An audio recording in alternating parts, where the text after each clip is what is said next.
स्वागत है आपका केवी एजुकेशन पर। और हम अपना कोर्स स्टार्ट करने जा रहे हैं कौन से चैप्टर के साथ? एनवायरमेंटल इश्यूज के साथ। ये पेंसिल बड़ी खास रहेगी, ये पर्चियां बड़ी खास रहेंगी और ये कोर्स भी बहुत खास रहेगा। ठीक है, और इस कलाकार का आप हौसला बढ़ा सकते हैं इस वीडियो को लाइक करके। ठीक है, तो हम अपना चैप्टर स्टार्ट करते हैं जिसका नाम है एनवायरमेंटल इश्यूज। अब नाम से ही क्लियर हो रहा है, एनवायरमेंटल इश्यूज मतलब हमारे एनवायरमेंट में होने वाले इश्यूज के बारे में हम पढ़ने वाले हैं।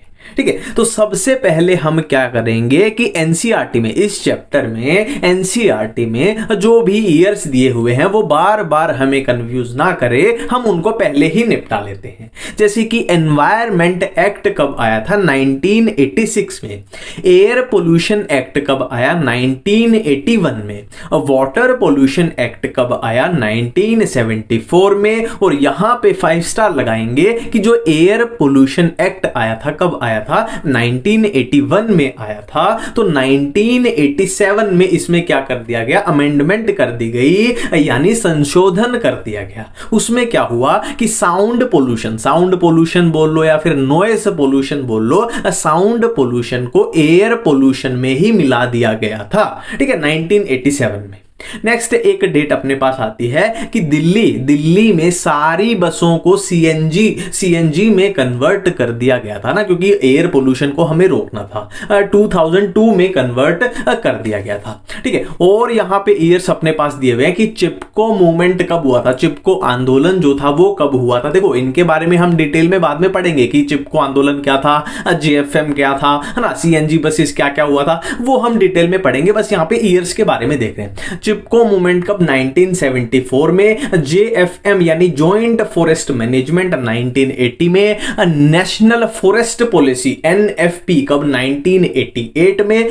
अमृता देवी बिश्नोई वाला जो इंसिडेंट हुआ था 1731 में। और मॉन्ट्रियल प्रोटोकॉल के लेके 2 डेट आपको याद रखनी है। देखो, मॉन्ट्रियल प्रोटोकॉल जो साइन हुआ था ना, साइन कब था? 1987 में। और इफेक्टिव, है ना, इफेक्ट में कब आया? 1989 में।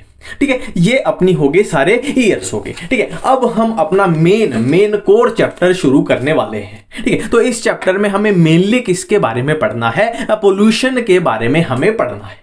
ठीक है, तो सबसे पहले देखते हैं कि आखिर ये पोल्यूशन होता क्या है। पोल्यूशन सिंपल क्या होता है? Undesirable change. मतलब सिंपल सी बात है कि हवा को जैसा होना चाहिए वो वैसी नहीं है, चेंज हो चुकी है ना। जैसे हम दिल्ली में जाते हैं तो दिल्ली की काफी पोल्यूटेड एयर है ना, सांस लेना भी मुश्किल है ना। पानी को जैसा होना चाहिए वो चेंज हो चुका है, वो वैसा नहीं है ना। आरओ लगवाने पड़ते हैं, हर जगह गंदा पानी है। ठीक है, ये सिंपल सी बात है। अब ये पोल्यूशन करता कौन है? तो जो एजेंट पोल्यूशन कॉज करते हैं उनको हम क्या बोल देंगे? पोल्यूटेंट्स बोल देंगे। सिंपल सी बात है ना। जैसे कि मान लो किसी फैक्ट्री से कोई गैस निकल रही है, मान लो सल्फर डाइऑक्साइड निकल रही है और वो एयर पोल्यूशन फैला रही है, तो सल्फर डाइऑक्साइड अपनी क्या हो जाएगी? पोल्यूटेंट हो जाएगी। सिंपल सी बात है। वो एजेंट जो पोल्यूशन को कॉज करते हैं उनको हम पोल्यूटेंट्स बोल सकते हैं।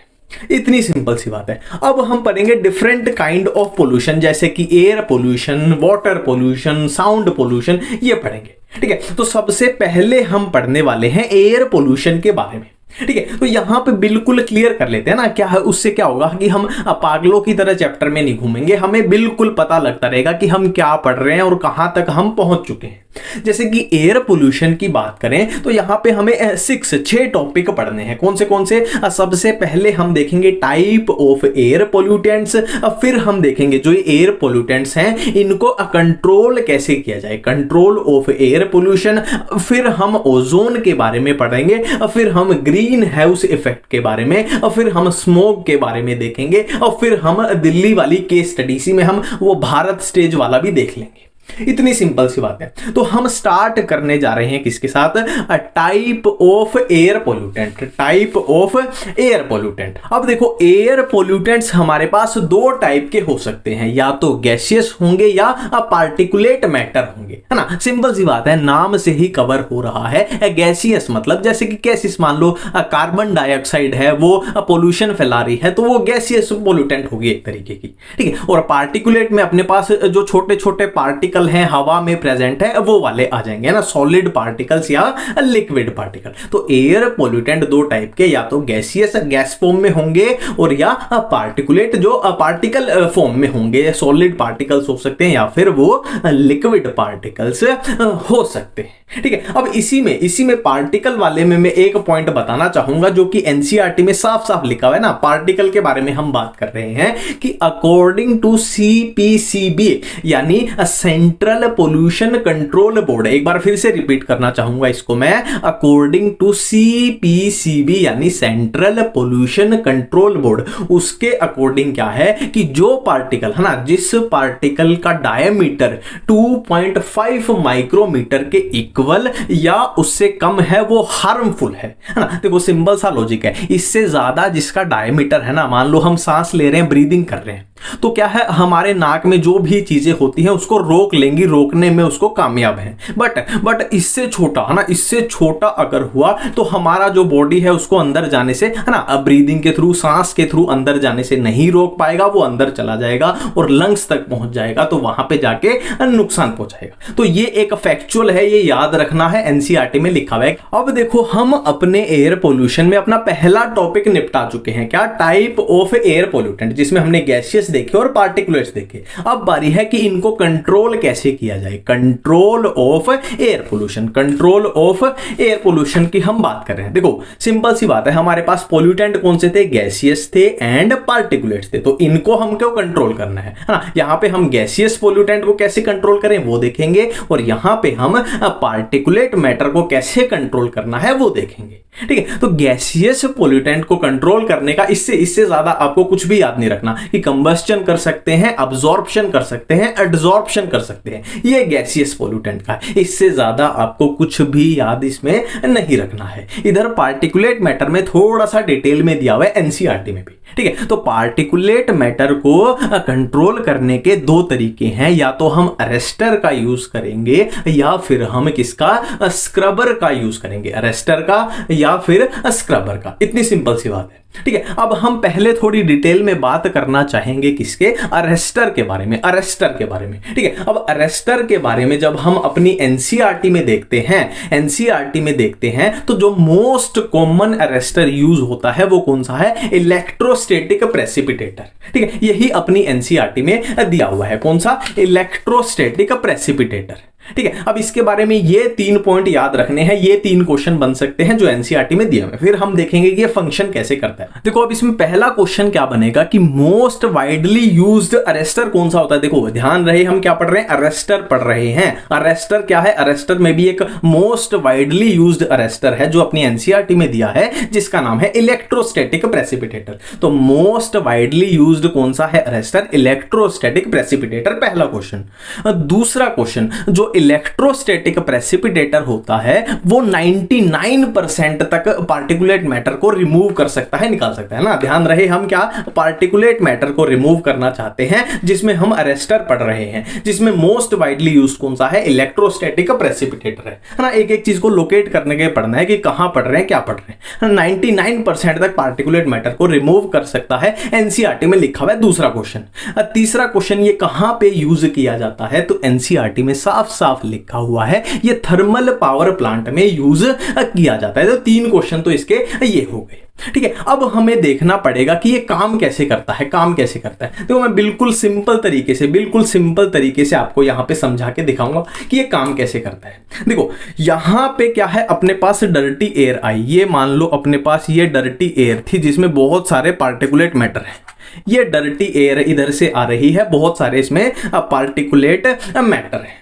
ठीक है, अब उस पार्टिकुलेट मैटर को हमें क्या करना है, रिमूव करना है। तो हम क्या करेंगे, यहां पे एक नेगेटिव चार्ज की प्लेट लगा देते हैं, मान लो। तो यहां पे हमने क्या किया, एक नेगेटिव चार्ज की प्लेट लगा दी, सिंपल सी बात है। अब नेगेटिव चार्ज की प्लेट है तो सिंपल सी बात है, ये क्या करेगी, इलेक्ट्रॉन को रिलीज करेगी, है ना। नेगेटिव चार्ज है तो इलेक्ट्रॉन को रिलीज करेगी। ठीक है, अब यहां पे इस डर्टी एयर में जो ये पार्टिकुलेट मैटर थे जब वो यहां से जाएंगे तो उसके अराउंड क्या है, नेगेटिव चार्ज आ जाएगा। देखो ये सारे पार्टिकुलेट मैटर हैं, ये सारे पार्टिकुलेट मैटर हैं, तो इनके अराउंड इस प्लेट की, नेगेटिव प्लेट की वजह से इनके अराउंड क्या आ गया, नेगेटिव चार्ज आ गया, है ना।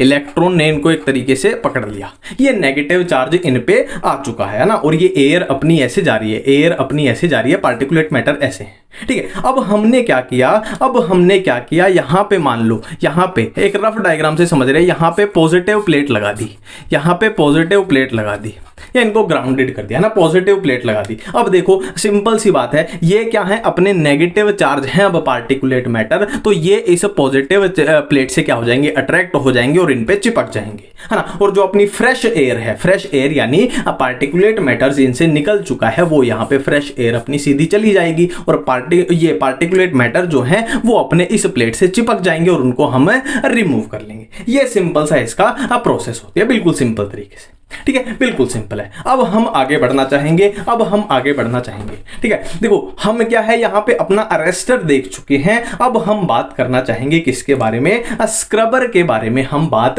करना चाहेंगे, स्क्रबर के बारे में। देखो स्क्रबर के बारे में एक तो यही बात याद रखना कि ये SO2 को रिमूव करने के लिए यूज किया जाता है, ठीक है। अब यहां पे थोड़ी कंफ्यूजन हो सकती है कि SO2 तो के गैस है, गैसियस पोल्यूटेंट है, बट ये याद रखना किसी भी तरीके से कि scrubber S4 scrubber, S4 SO2 को रिमूव करने के लिए ये यूज किया जाता है, हाँ, बट इसको पार्टिकुलेट में ही आप कंसीडर करके चलना, ठीक है। अब इसकी थोड़ी सी हम क्या करते हैं, फंक्शन इसका देख लेते हैं कि ये कैसे काम करता है। कुछ इस तरीके का दिखाई देता है स्क्रबर, ठीक है। अब यहां पे होगा क्या, यहां से हमने डर्टी एयर, जो गंदी हवा थी अपने पास जिसमें बहुत सारे पार्टिकुलेट मैटर है, यहां से उसकी एंट्री करा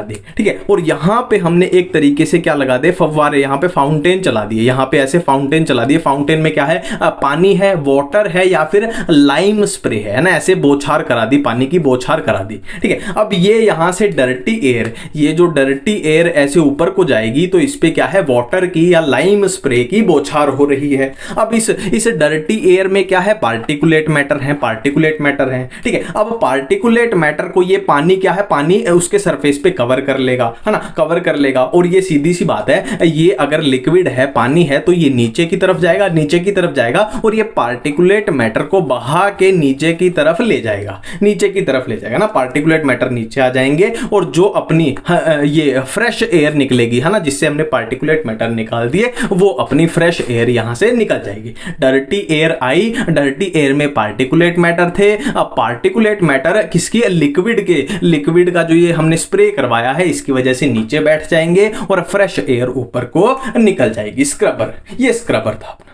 इतनी सिंपल सी बातें यहां पे हमने की, तो अब देखो हम अपने एयर पोल्यूशन में अपने 2 टॉपिक खत्म कर चुके हैं। अब हम क्या पढ़ने वाले हैं, ओजोन के बारे में पढ़ने वाले हैं, ठीक है। देखो ओजोन के रिलेटेड जो भी आपसे क्वेश्चन पूछा जा सकता है वो सब इसमें कवर हो जाएगा, ठीक है। देखो पहली बात, ओजोन का काम क्या होता है, ओजोन का फंक्शन क्या होता है, बेसिकली हमारे को UV light, ultraviolet rays से प्रोटेक्ट करना, है ना, कि जो सन से जो अल्ट्रा वायलेट रेज आ रही हैं, ओजोन की लेयर क्या करेगी, उसको वहीं पे रोक देगी, हमारे तक नहीं पहुंचने देगी।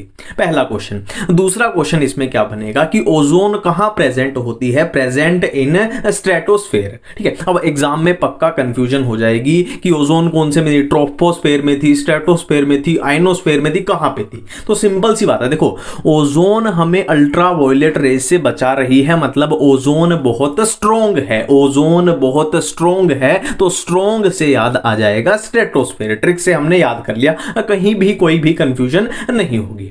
नेक्स्ट क्वेश्चन अपना बनेगा कि ओजोन की जो थिकनेस होती है ना, ओजोन की लेयर जो है उसकी थिकनेस है वो किस में मेजर होती है, वो डॉब्सन यूनिट में मेजर होती है। अब ये भी कहां पे आपको कंफ्यूज करेगा कि जो साउंड में जो डेसिबल थी, इसके साथ आप कंफ्यूज पक्का कर जाओगे। तो इसकी भी एक सिंपल सी ट्रिक है। देखो ओजोन में कितने ओ आ रहे हैं, 1 2 ओ आ रहे हैं, और डॉब्सन में भी 1 2 ओ आ रहे हैं। तो ओजोन डॉब्सन और साउंड वाली किसकी है, डेसिबल की है, कोई भी कंफ्यूजन नहीं है ना। ये क्वेश्चन भी अपना बिल्कुल क्लियर है। नेक्स्ट है कि ओजोन डिग्रेडेड बाय CFC यानी क्लोरोफ्लोरोकार्बन। ठीक है, जो क्लोरोफ्लोरोकार्बन है जो अपने AC से भी निकलते हैं और जो अपने जेट प्लेन से भी निकलते हैं, तो क्लोरोफ्लोरोकार्बन की वजह से ओजोन क्या है, डिग्रेड हो रही है। अब ये डिग्रेड अगर होती गई है ना, ये क्या है, पतली होती जाएगी, तो क्या है, जो अल्ट्रावायलेट रेज हैं वो ओजोन को पेनिट्रेट कर जाएंगी और हमारे तक पहुंच जाएंगी। अब हमारे तक अल्ट्रावायलेट रेज जब पहुंचेंगी तो हमें उसका भारी नुकसान उठाना पड़ेगा। बहुत सारी बीमारियां हो सकती हैं, जैसे स्किन कैंसर है, म्यूटेशन है, कैटरेक्ट है, स्नो ब्लाइंडनेस है, बहुत सारी बीमारियां। ठीक है, अब ओजोन होल को देखा गया कहां पे, अंटार्कटिका रीजन। होल सिंबल सा वही है जहां पे ओजोन लगभग खत्म हो चुकी है, मतलब वहां से क्या है, डायरेक्ट यूवी लाइट पेनिट्रेट कर सकती है। इसको कहां देखा गया, अंटार्कटिका रीजन में ओजोन होल को देखा गया, है ना। सारे बिल्कुल क्लियर है। प्रोटेक्ट करेगी अल्ट्रावायलेट रेज से, कहां प्रेजेंट है, स्ट्रेटोस्फेयर में। थिकनेस मेजर होगी डॉप्सन यूनिट में, है ना। इसको ओजोन को डिग्रेड कौन कर रहे हैं, क्लोरोफ्लोरोकार्बन कर रहे हैं, जो कहां से, अपने रेफ्रिजरेटर से, AC से, जेट प्लेन से निकलते हैं। ओजोन होल कहां पे देखा गया, अंटार्कटिका रीजन में, है ना। अब ओजोन अगर पतली होती गई तो यूवी लाइट हम तक पहुंच जाएंगी। अब यूवी लाइट, ओजोन के बिना हमें कौन सी बीमारियां हो सकती हैं, skin cancer, mutation, cataract, snow blindness. इतनी बातें क्लियर है। ठीक है, अब देखो यहां पे ओजोन पतली होती जा रही है और ओजोन में होल भी देखा गया अंटार्कटिका रीजन में, तो ये एक ग्लोबली बहुत बड़ी प्रॉब्लम हो गई, है ना, कि ओजोन खत्म हो गई तो हम भी खत्म हो जाएंगे एक तरीके से। तो ओजोन को बचाना बहुत जरूरी है।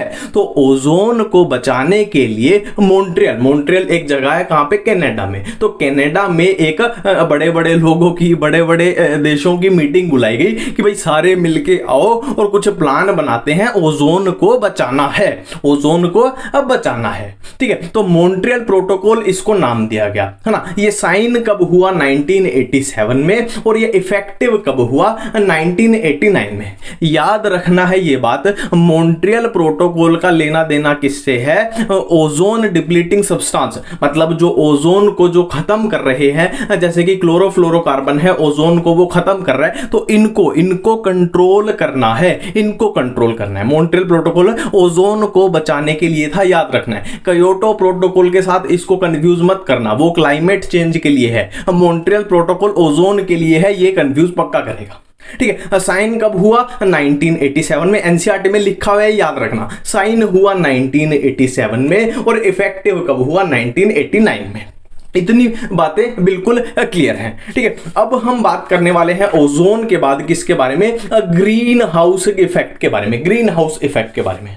अब देखो, अब हम अपने ग्रीन हाउस इफेक्ट को समझने वाले हैं। ठीक है, और ये समझने वाला पोर्शन है ना, यहां से नीड में क्वेश्चन नहीं बनेगा। ग्रीन हाउस इफेक्ट में क्वेश्चन कहां से बनेगा वो भी मैं आपको बता दूंगा। ठीक है, पर इसको समझना बहुत जरूरी है। देखो, ये बिल्कुल एक नेचुरल फिनोमिना है, ये बिल्कुल एक नेचुरल फिनोमिना है कि यहाँ पे अपना सन है ना, सनलाइट से, अब ये देखो सन से क्या आएंगी, अपनी ये सनलाइट आएगी, ऐसे रेज आएंगी।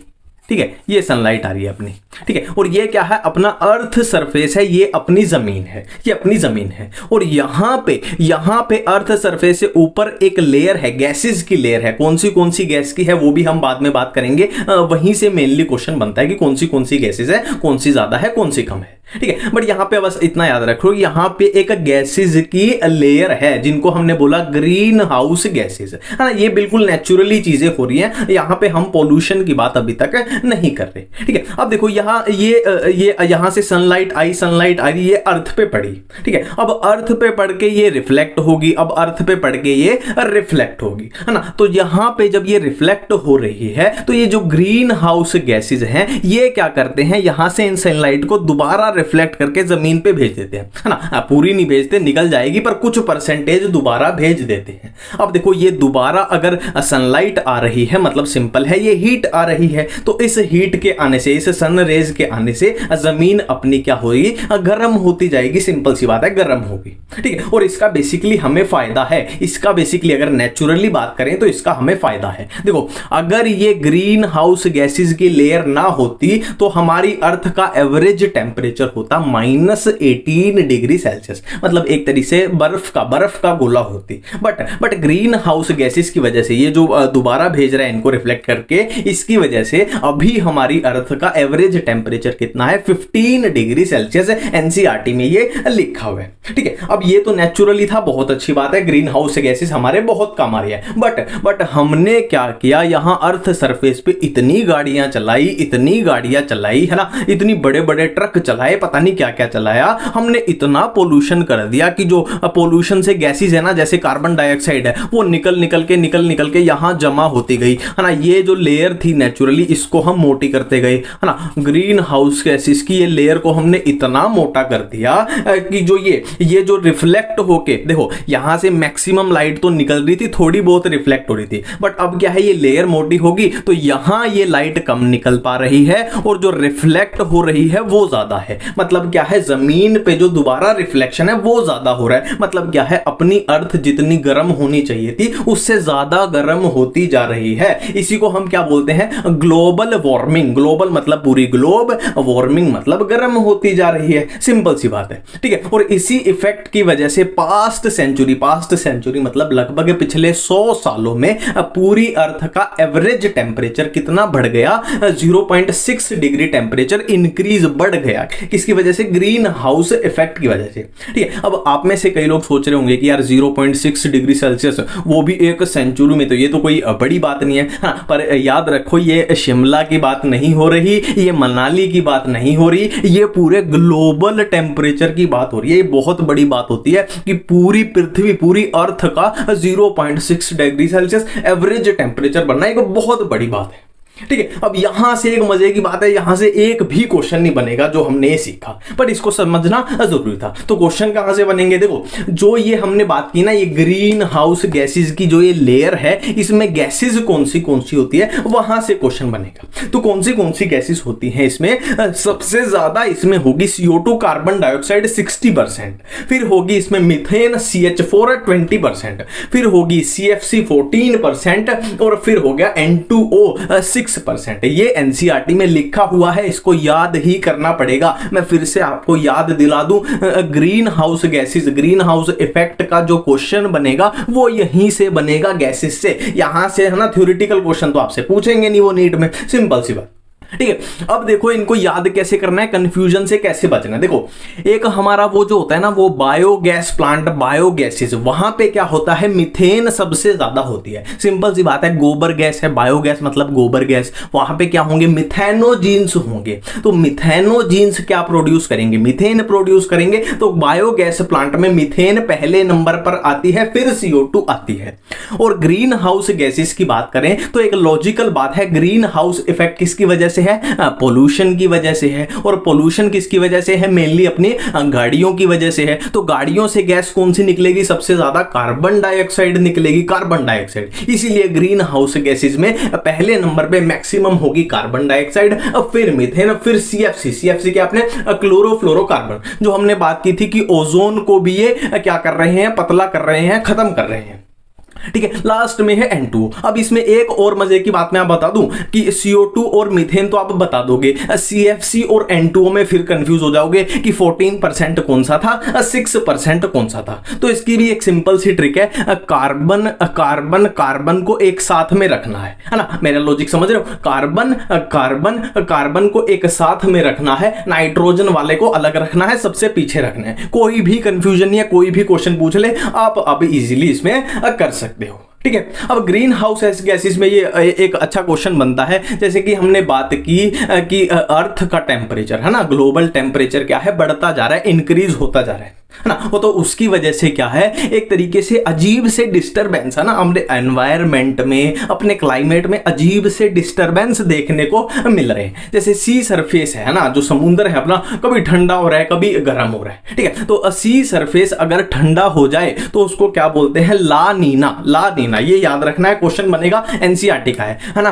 कूलर ठंडा हो जाए तो ला नीना, गर्म हो जाए तो एल नीनो। इसकी एक सिंपल सी ट्रिक बताता हूं, आप इसमें कंफ्यूजन हो जाओगे। ठीक है, देखो कोका कोला, देखो कोका कोला, अब कोका कोला हम कैसी पीते हैं, ठंडी पीते हैं, कूलर पीते हैं, और कोला में क्या आ रहा है, ला आ रहा है, तो ला मतलब कूलर वाला ला है, तो ऑटोमेटिकली होटर वाला हो जाएगा एल नीनो। इतनी सिंपल सी बात है। अब देखो अपना यहां ग्रीन हाउस इफेक्ट तक कवर हो चुका है, अब हम स्मोग की बात करेंगे। स्मोग की, देखो स्मोग हमें दो टाइप की पढ़नी है, पूरा बताऊंगा, इस पे ध्यान मत दो, जो मैं बोलूंगा ना उस पे ध्यान दो, एक एक चीज को हम पकड़ देंगे, टेंशन मत लो, ठीक है। देखो नाम से ही पता लग रहा है स्मोग ये दो चीजों से मिलके बना है, smoke plus fog, smoke plus fog से मिलके बनी क्या, स्मोक बनी, पहला क्वेश्चन। दूसरा क्वेश्चन, स्मोग अपने को दो ही टाइप की पढ़नी है, कौन सी, एक होगी अपनी लॉस एंजलिस और फोटोकेमिकल स्मोग, दूसरी होगी लंदन या सल्फर स्मोग, है ना, नाम से ही पता लग रहा है। देखो लॉस एंजलिस में ये होगी थी, इसका इंसिडेंट हुआ तो लॉस एंजलिस,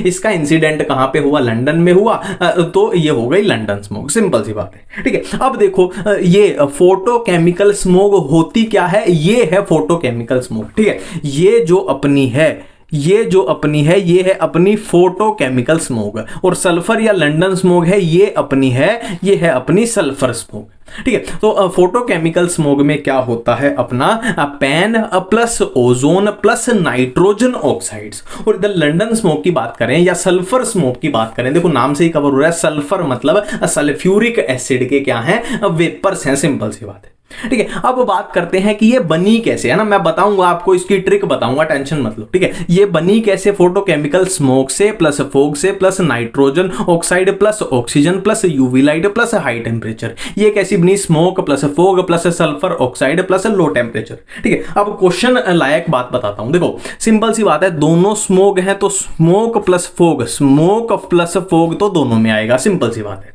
ठीक है। अब देखो यहां पे ये है सल्फर स्मोग और सल्फ्यूरिक एसिड के वेपर हैं, तो सल्फर ऑक्साइड का होना तो जरूरी है ना। अब यहां पे सल्फर ऑक्साइड है तो यहां पे थोड़ा सा देखो नाइट्रोजन ऑक्साइड, यहां पे नाइट्रोजन ऑक्साइड आ जाएगा, यहां पे सल्फर ऑक्साइड, यहां पे नाइट्रोजन ऑक्साइड, ठीक है, सिंपल सी बात है। अब एक ट्रिक बताता हूं, देखो लंदन में है, लंदन में आप याद करो, है ना, थोड़ा लॉजिक लगा लो कि लंदन में लगभग सर्दी रहती है, ठंड रहती है, तो इसमें लो टेम्परेचर, है ना, तो ये इसका ऑपोजिट हो जाएगा क्या, हाई टेम्परेचर। अब हाई टेम्परेचर से याद हो जाएगा कि लाइट बहुत ज्यादा रही होगी, लाइट बहुत ज्यादा मतलब यूवी लाइट बहुत ज्यादा ही रही है, थोड़ा लॉजिक लगा सकते हैं, तो ये है अपनी, है ना, लॉस एंजलिस और फोटोकेमिकल, लंदन और सल्फर। सल्फर से याद कर लेना सल्फ्यूरिक एसिड के वेपर से, और सल्फर ऑक्साइड है, इसमें लंदन है तो ठंड है, लो टेम्परेचर, ये high temperature nitrogen oxide. Simple सी बातें हैं, बिल्कुल सिंपल सी बातें, ठीक है। अब देखो एयर पोल्यूशन में स्मोग के बाद अपने पास लास्ट टॉपिक बचता है क्या, केस स्टडी, है ना। केस स्टडी कहां की दी हुई है अपनी एनसीईआरटी में, दिल्ली की दी हुई है, ठीक है। तो ये बात है 1990s की बात है, दिल्ली शहर ने एक कारनामा करके दिखा दिया। क्या कारनामा था कि पूरे वर्ल्ड में सर्वे हुआ कि भाई कौन सी सिटीज हैं, कौन से शहर हैं जो सबसे ज्यादा पॉल्यूटेड है, तो 41 मोस्ट पॉल्यूटेड सिटी में से दिल्ली का कितना रैंक आया, 4th रैंक, है ना, इतना बड़ा कारनामा करके दिखा दिया, ठीक है। अब जाहिर सी बात है ना, इतना ज्यादा दिल्ली में पोल्यूशन है तो सरकार को थोड़ी चिंता होने लगी, है ना, सरकार को थोड़ी चिंता होने लगी, तो सरकार ने क्या किया भाई, थोड़ा सा पोल्यूशन कंट्रोल करने के लिए जो कि दिल्ली की बसें थी जो डीजल पे चल रही थी, उनको क्या कर दिया, 2002 में क्या कर दिया, पूरा सीएनजी में कन्वर्ट कर दिया,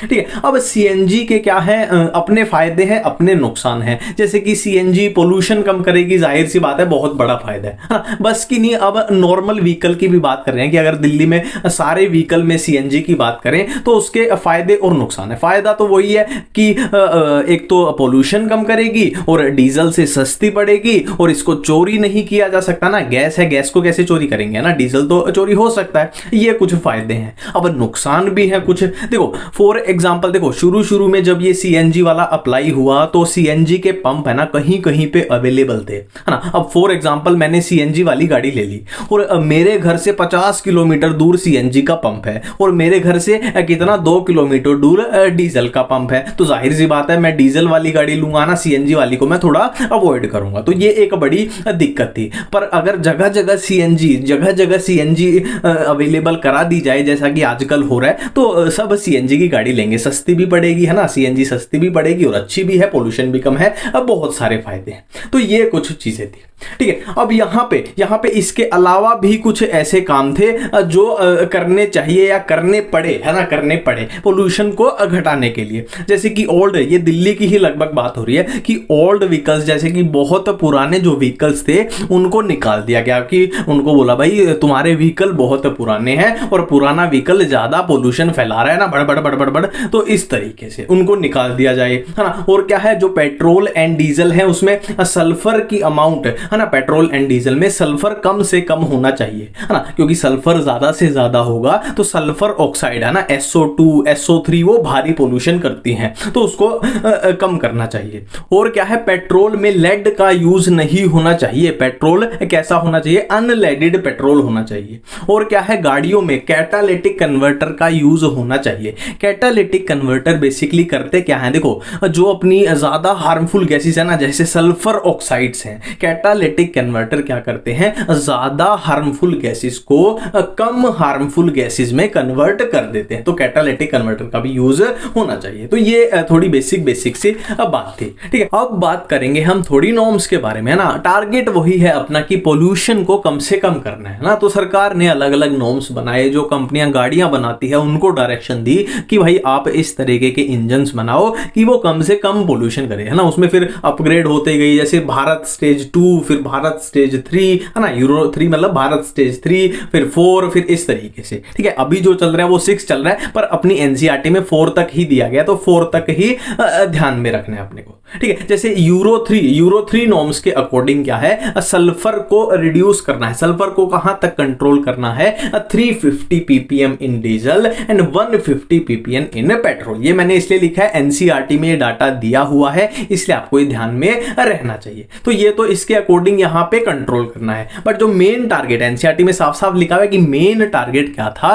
कि सल्फर को घटा घटा के कम कर करके धीरे धीरे कहां तक लाना है, 50 ppm तक पहुंचाना है, पेट्रोल में भी और डीजल में भी। तो ये एक बात हो गई, ठीक है। अब यहां पे अगर व्हीकल्स की बात करें तो अप्रैल 2017 अप्रैल से क्या चल रहा है अपना, भारत स्टेज 4 चल रहा है ना। क्या है, सभी व्हीकल्स में, 2 व्हीलर्स में भी, 3 व्हीलर्स में भी, 4 व्हीलर्स में भी एनसीईआरटी में ये दिया हुआ है। बट 2020 के बाद अपना भारत स्टेज 6 चल रहा है। बट अपनी एनसीईआरटी के अकॉर्डिंग आपको ध्यान रखना है, अभी फिलहाल, है ना, मतलब 2017 से 2020 तक कौन सा चला, भारत स्टेज 4, 2, 3, 4 व्हीलर्स में, ठीक है।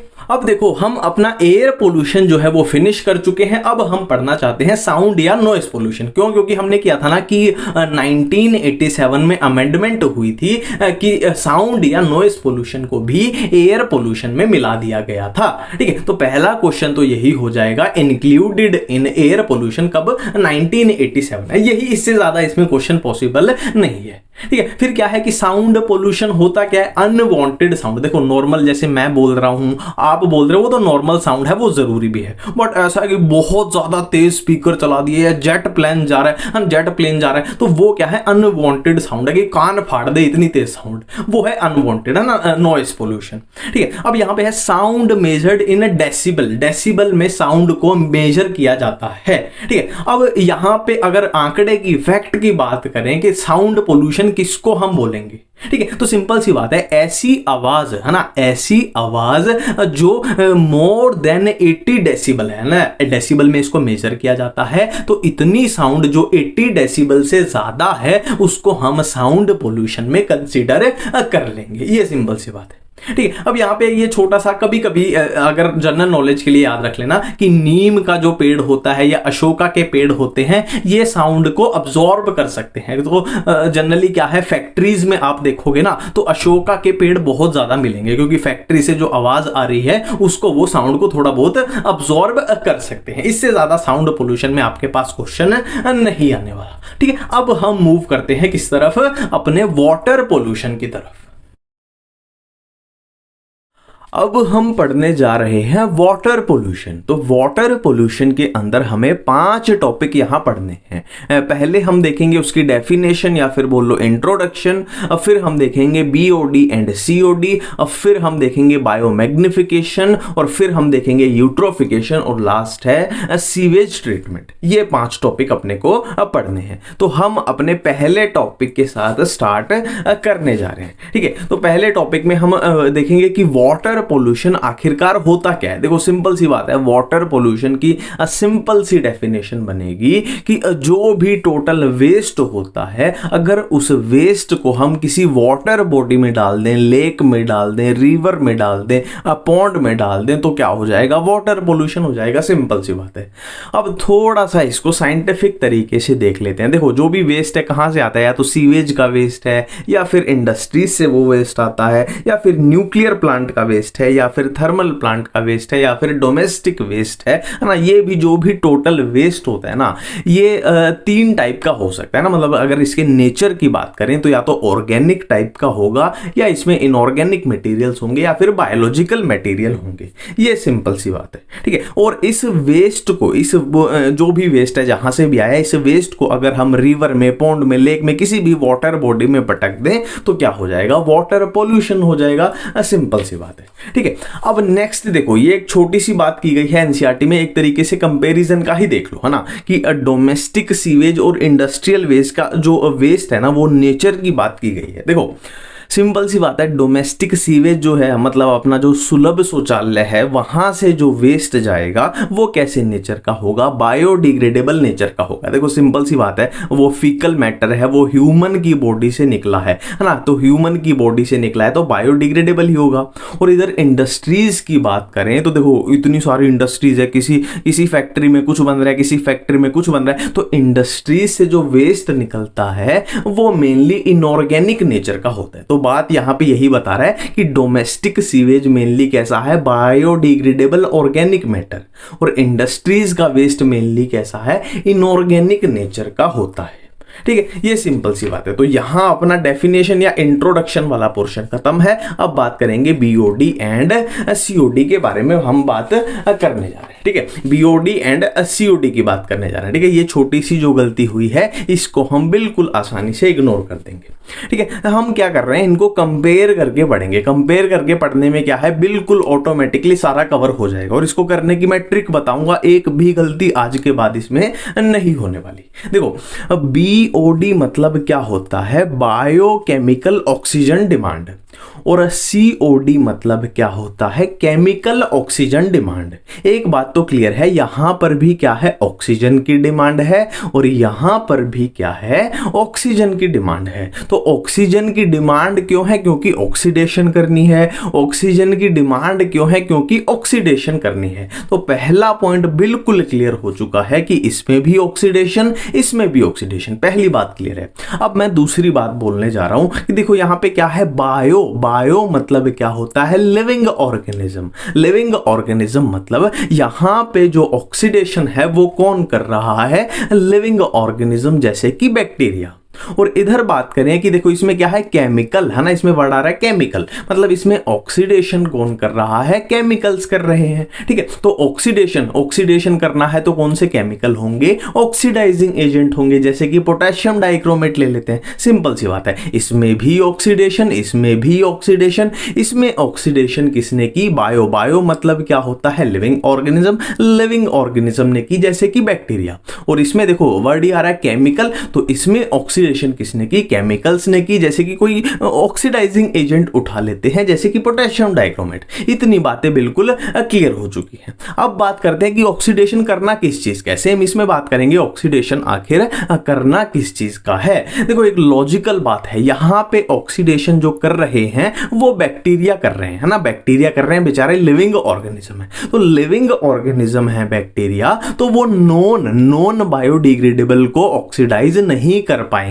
और ये केमिकल्स है, तो केमिकल्स को तो फर्क नहीं पड़ता, चाहे बायोडिग्रेडेबल हो चाहे नॉन बायोडिग्रेडेबल हो, है ना। तो सिंपल सी बात है, बैक्टीरिया जो ऑक्सीडेशन कर रहे हैं वो किसकी कर रहे हैं, oxidation of only and only biodegradable organic waste. और इधर केमिकल्स हैं तो ऑक्सीडेशन ऑफ बायोडिग्रेडेबल भी प्लस नॉन बायोडिग्रेडेबल भी, है ना। सारा पता चल रहा है हमें, सिमिलरिटी क्या है, डिफरेंस क्या है, सारा पता चल गया। एक एक बात बिल्कुल यहाँ पे क्लियर हो रही है। इतनी बातें क्लियर है। अब इसको हम थोड़ा अलग एंगल से देखते हैं। देखो अब ये एक सुपरहिट क्वेश्चन पूछा जाता है कि COD यानी केमिकल ऑक्सीजन डिमांड हमेशा ज्यादा होती है BOD से, क्यों? इसका रीजन सिंपल सा है, इसका रीजन सिंपल सा है। देखो यहां जो ऑक्सीजन यूज हो रही है वो किस में यूज हो रही है? सिर्फ और सिर्फ बायोडिग्रेडेबल में। और यहां पे देखो बायोडिग्रेडेबल भी है, नॉन बायोडिग्रेडेबल भी है। मतलब जिस सामान का ऑक्सीडेशन करना है यहां पे वो सामान बहुत ज्यादा है, तो सामान ज्यादा है तो ऑक्सीजन भी ज्यादा चाहिए, तो COD जो होती है वो BOD से हमेशा ज्यादा होती है। सुपरहिट क्वेश्चन है, ठीक है। अब क्या है COD? देखो COD को अब पूरे तरीके से भूल जाओ, COD का इससे ज्यादा कोई काम नहीं है। अब BOD पे आ जाओ, BOD से अच्छे क्वेश्चन बनते हैं अपने बहुत सारे। देखो मान लो ये जो एक स्ट्रिप है ये क्या है? अपनी एक रिवर है, एक नदी है। ये क्या है? अपनी एक नदी है, एक रिवर है, ठीक है। अभी इसमें कोई भी पोल्यूशन नहीं है, हमने इसमें कुछ भी कचरा कुछ भी वेस्ट अभी नहीं डाला, ठीक है। तो एट प्रेजेंट इसके अंदर जो ऑक्सीजन है, एट प्रेजेंट इसके अंदर जो ऑक्सीजन प्रेजेंट है उसको हम क्या बोल देंगे? Dissolved oxygen. मतलब amount of oxygen dissolved in water, मतलब इस नदी में जितनी ऑक्सीजन घुली हुई है, अभी घुली हुई है, उसको हम बोल देंगे डिसॉल्व्ड ऑक्सीजन। सिंपल सी बात है, ठीक है। अब मैं BOD का आपको अच्छे से मतलब समझाने जा रहा हूं, ठीक है। अब मैंने क्या किया? मैंने नहीं किया, आपने किया, है ना। अब आपने क्या किया? इसके अंदर वेस्ट डाल दिया। आपने क्या किया? इस नदी के अंदर कोई वेस्ट डाल दिया, ऑर्गेनिक वेस्ट डाल दिया, ठीक है। अब उस वेस्ट को बैक्टीरिया क्या करेंगे? ऑक्सीडाइज करेंगे। अब उस वेस्ट को बैक्टीरिया क्या करेंगे? ऑक्सीडाइज करेंगे, है ना। यही तो पढ़ रहे हैं हम। अब वो ऑक्सीडाइज करेंगे तो सिंपल सी बात है, वो बोलेंगे कि भाई हमें क्या करना है वेस्ट को, है ना। वो नदी को बोलेंगे कि हमें जो तेरे अंदर वेस्ट आया है हमें उसको क्या करना है? ऑक्सीडाइज करना है। तो हमें क्या चाहिए? ऑक्सीजन चाहिए, है ना। ऑक्सीजन की डिमांड करेंगे। यही क्या है? अपनी बायोकेमिकल ऑक्सीजन डिमांड है। सिंपल सी बात है ना। उन्होंने क्या बोला? नदी को बोला कि हमें ऑक्सीजन चाहिए भाई, तेरे वेस्ट को हमें ऑक्सीडाइज करना है। तो नदी बोले कि मेरे अंदर ये डिसॉल्व्ड ऑक्सीजन है बहुत सारी, आप ये ऑक्सीजन यूज कर लो, है ना। तो ये बैक्टीरिया क्या करेंगे? इस डिसॉल्व्ड ऑक्सीजन को यूज कर लेंगे, ठीक है। अब एक सिंपल सी बात हमें पता चल गई कि जैसे जैसे जितना, है ना, जितना ज्यादा ऑर्गेनिक वेस्ट होगा, है ना, सिंपल सी बात है, जितना ज्यादा ऑर्गेनिक वेस्ट होगा ऑक्सीडेशन के लिए ऑक्सीजन भी उतनी ज्यादा चाहिए, है ना। तो क्या मैं बोल सकता हूं कि जितना ज्यादा ऑर्गेनिक वेस्ट हो BOD भी उतनी ज्यादा होगी, है ना। ऑर्गेनिक वेस्ट ज्यादा है तो उसको ऑक्सीडेशन करने के लिए ऑक्सीजन भी ज्यादा चाहिए, तो BOD भी उतनी ही ज्यादा होगी। पहली बात। दूसरी बात यहां पे मैं एक बोलना चाहूंगा, देखो जितना ज्यादा ऑर्गेनिक वेस्ट होगा, है ना, उतनी ज्यादा बैक्टीरिया क्या है? ऑक्सीजन उठाएगा कहां से? रिवर से। मतलब क्या है? डिसॉल्व्ड ऑक्सीजन कम होती जाएगी, है ना। ऑर्गेनिक वेस्ट जब बढ़ेगा तो डिसॉल्व्ड ऑक्सीजन कम होती जाएगी, क्योंकि इस ऑक्सीजन को कौन उठा रहे हैं? बैक्टीरिया अपने उठाते जा रहे हैं। और यही डायग्राम अपना NCERT में दिया हुआ है। देखो यहां पे अगर हम देखो, ये पूरा ग्राफ समझ में आ जाएगा। ये डिसॉल्व्ड, रेड वाला क्या है? अपना डिसॉल्व्ड ऑक्सीजन है, और ब्लू वाला क्या है? अपना BOD है। यहां पे अगर सीवेज डिस्चार्ज किया किसी भी रिवर में तो देखो डिसॉल्व्ड ऑक्सीजन एकदम घट जाएगी। क्यों? क्योंकि बैक्टीरिया ने उसको यूज कर लिया। और BOD एकदम यहां पे देखो बढ़ जाएगी। क्यों बढ़ जाएगी? क्योंकि माइक्रोब्स इसकी ऑक्सीजन की डिमांड कर रहे हैं, किसकी? ऑक्सीडेशन करने के लिए। ये पूरा ग्राफ अपने को समझ में आना। डिसॉल्व्ड ऑक्सीजन एकदम कम होगी और BOD एकदम बढ़ जाएगी, ऑर्गेनिक वेस्ट डालने दे। ये किस लिए हुआ? क्योंकि माइक्रोब्स ने किया ये सब, ठीक है। सिंपल सी बात है। अब यहां पे एक लॉजिकल बात देखो कि यहां पे डिसॉल्व्ड ऑक्सीजन बिल्कुल कम हो चुकी है। मतलब जो एक्वाटिक, उस पानी में जो भी एक्वाटिक एनिमल्स थे, फिश थी, है ना, वो क्या है? डिसॉल्व्ड ऑक्सीजन को यूज कर रही थी, है ना, उसी को यूज कर रहे थे, वो जी रहे थे। तो डिसॉल्व्ड ऑक्सीजन कम हुई तो इनका भी काम तमाम हो जाएगा, है ना। देखो fish kill and disappearance of clean water organism, ठीक है। अब यहां पे थोड़ी दूर जाके डिसॉल्व्ड ऑक्सीजन फिर से आएगी तो इनका रीअपीयरेंस हो जाएगा ना, फिर से इनको ऑक्सीजन जीने के लिए मिल जाएगी। तो ये अपना पूरा फंडा था किसका? BOD एंड COD का। इससे ज्यादा इसमें क्वेश्चन आपसे नहीं बन सकता। नेक्स्ट हम बात करेंगे किसके बारे में? अब बायो मैग्निफिकेशन के बारे में नेक्स्ट हम बात करेंगे। ये पूरा एक बार साइड में रख देते हैं। अब हम नेक्स्ट करने वाले हैं बायोमैग्निफिकेशन। इसका नाम अगर हम ढंग से पढ़ लेते हैं तो ये टॉपिक तो अपना यहीं पे क्लियर है। देखो, अब बायो मतलब क्या होता है, लिविंग ऑर्गेनिज्म, और मैग्निफिकेशन मतलब अब बढ़ना, इंक्रीज होना ना, मैग्नीफाई होना, है ना। बायो मतलब लिविंग ऑर्गेनिज्म, मैग्निफिकेशन मतलब मैग्नीफाई होना, इंक्रीज होना, बढ़ना, मतलब कुछ तो ऐसी चीज है जो लिविंग ऑर्गेनिज्म के अंदर मैग्नीफाई होती जा रही है। अब देखो, इसको हम पूरा एनसीईआरटी के डायग्राम से समझते हैं, ठीक है। देखो, हमने क्या किया, एक लेक में डीडीटी डाल दिया, हमने पोल्यूशन फैला दिया, वहां पे डीडीटी डाल दिया ना, एक पेस्टिसाइड होता है, ठीक है। अब डीडीटी क्या होता है, एनिमल्स जो होते हैं ना, एनिमल्स जो होते हैं वो इसको अब्जॉर्ब नहीं कर सकते, है ना, उनके बॉडी में ये ऐसे का ऐसे पड़ा रहेगा, ठीक है। अब बेसिकली क्या है, बायो मैग्निफिकेशन, बायो मतलब ये लिविंग ऑर्गेनिज्म यहां दिए हुए हैं, मैग्निफिकेशन मतलब इस डीडीटी की यहां पे देखो कंसंट्रेशन बढ़ती जा रही है, कंसंट्रेशन बढ़ती जा रही है। कैसे बढ़ रही है, तो सिंपल सी बात है, देखो ये अब्जॉर्ब तो होगा नहीं, एनिमल्स में ऐसे का ऐसे पड़ा रहेगा डीडीटी, ठीक है। अब देखो, इस डीडीटी को यहां किसने खा लिया, जू प्लांक्टन ने खा लिया। अब ये जू प्लांक्टन के अंदर ऐसे का ऐसे पड़ा है। अब जू प्लांक्टन को कौन खा लेगा, स्मॉल फिश खा लेंगी, उनके अंदर आ जाएगा डीडीटी। फिर उसको लार्ज फिश खा लेंगी, उनके अंदर आ जाएगा। फिर फिश ईटिंग बर्ड्स उसको खा लेंगे, फिर उसके अंदर आ जाएगा, ठीक है। अब आपको पूछना चाहिए कि ये फिर कंसंट्रेशन इंक्रीज कैसे हो रही है, तो सिंपल सी बात है यार, सिंपल सी बात है। देखो, एक जू प्लांक्टन बहुत सारे डीडीटी खाएगा, है ना। अब एक स्मॉल फिश बहुत सारे जू प्लांक्टन को खाएगी, अब एक लार्ज फिश बहुत सारे स्मॉल फिश को खाएगी, और एक फिश ईटिंग बर्ड क्या है, बहुत सारे लार्ज फिश को खाएगा, है ना। तो बहुत सारे को, देखो ये बहुत सारे को खाएगा, ये इधर नीचे बहुत सारे को, ये इधर नीचे बहुत सारे को, तो ऑटोमेटिकली क्या है, वो डीडीटी ऐसे का ऐसे पड़ा रहेगा और वो कंसंट्रेशन ऑटोमेटिकली ऊपर बढ़ती जा रही है। सिंपल सा लॉजिक है, ठीक है। तो यहां पे अपना बायो मैग्निफिकेशन भी खत्म है। अब हम क्या करने वाले हैं, यूट्रोफिकेशन करने वाले हैं। अब हम क्या करने वाले हैं, यूट्रोफिकेशन की बात करने वाले हैं। अब देखो, यूट्रोफिकेशन होता क्या है, पहले उसकी डेफिनेशन की बात कर लेते हैं। देखो, दुनिया में कोई भी इंसान है वो एक दिन बूढ़ा होगा और इस दुनिया से चल बसेगा। सेम ऐसे ही इन पे वाटर बॉडीज पे अप्लाई हो रहा है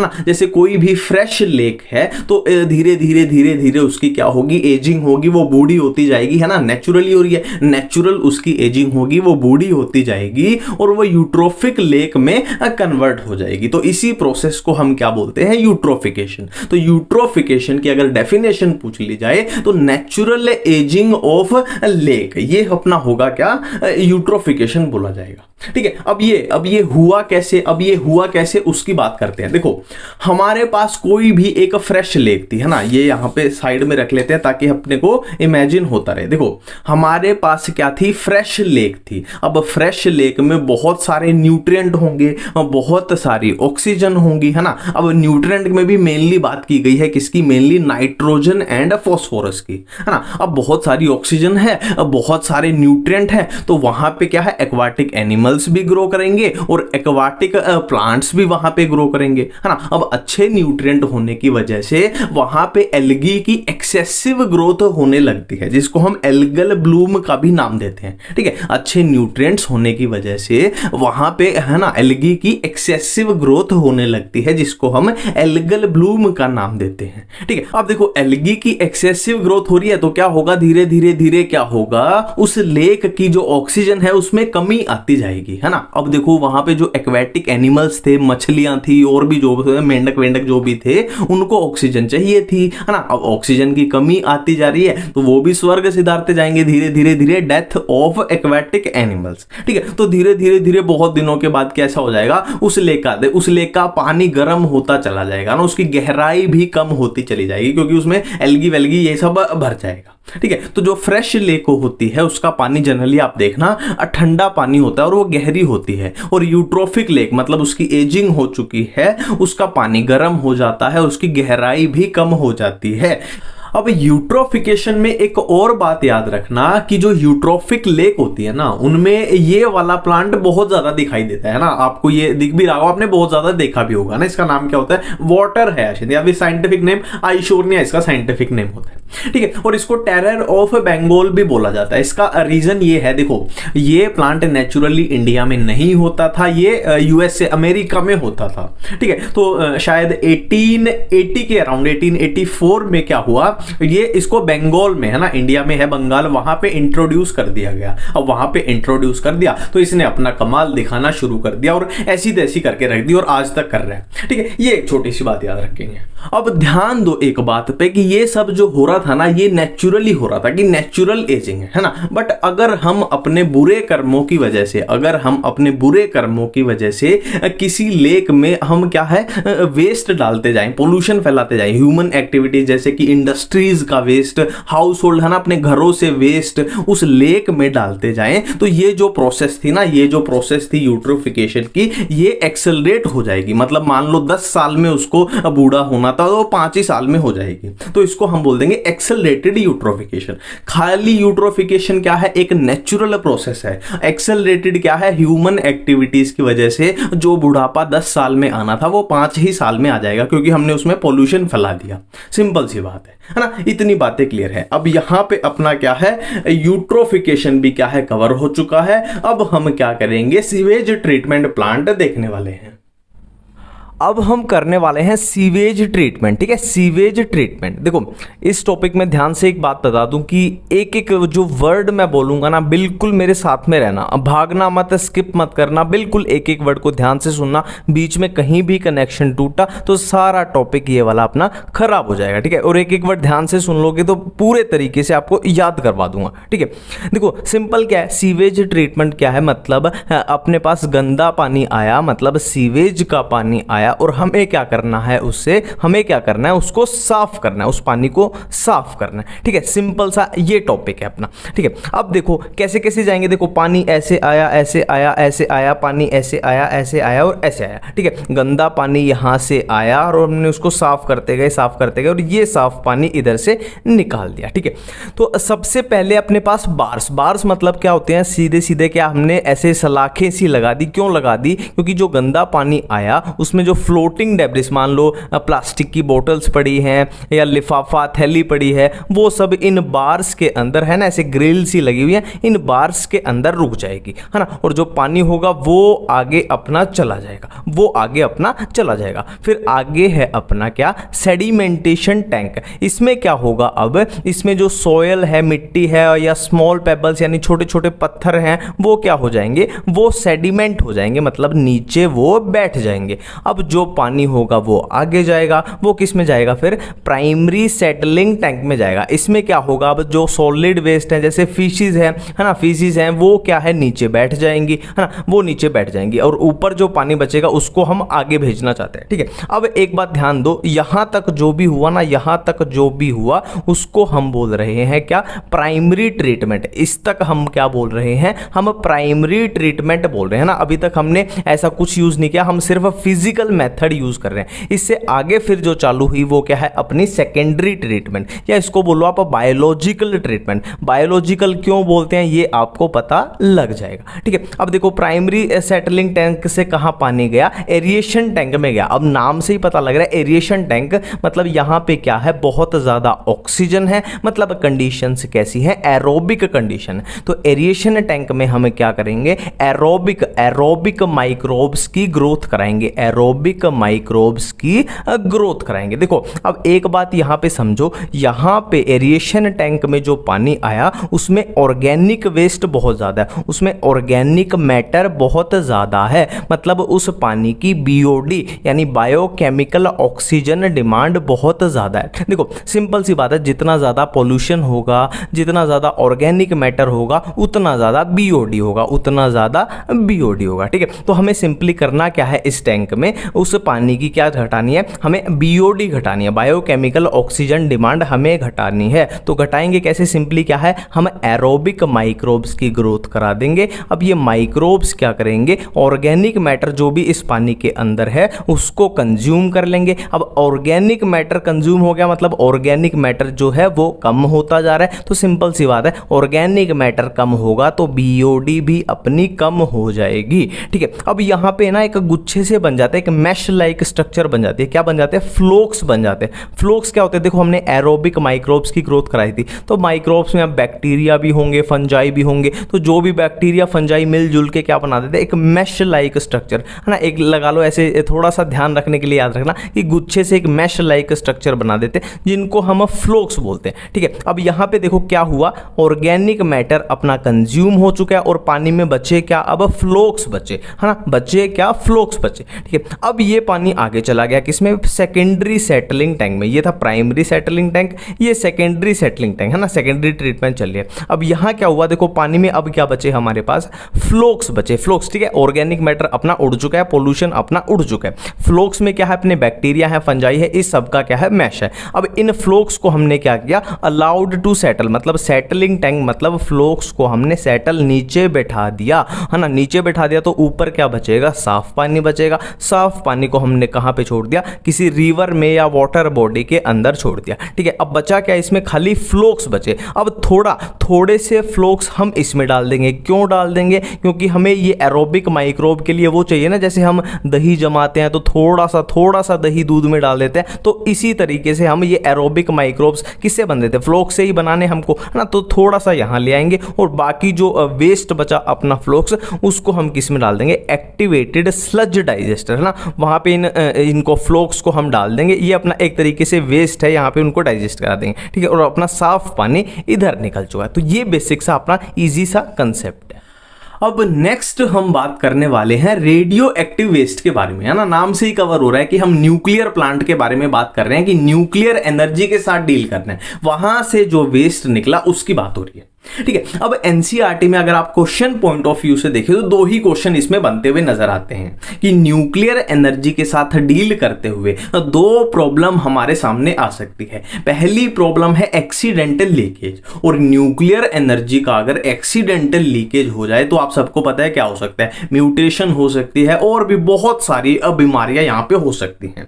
ठीक है, और एक्सीडेंटल लीकेज के दो केस यहां पे एनसीईआरटी में लिखे हुए, एक तो 3 माइल आइलैंड में और एक चेरनोबिल इंसिडेंट। यहां पे क्या हुआ था? न्यूक्लियर एनर्जी के साथ क्या हुआ था? एक्सीडेंटल लीकेज हमें देखने को मिली थी, है ना। ये दो केस एनसीईआरटी में लिखे हुए, याद रखने।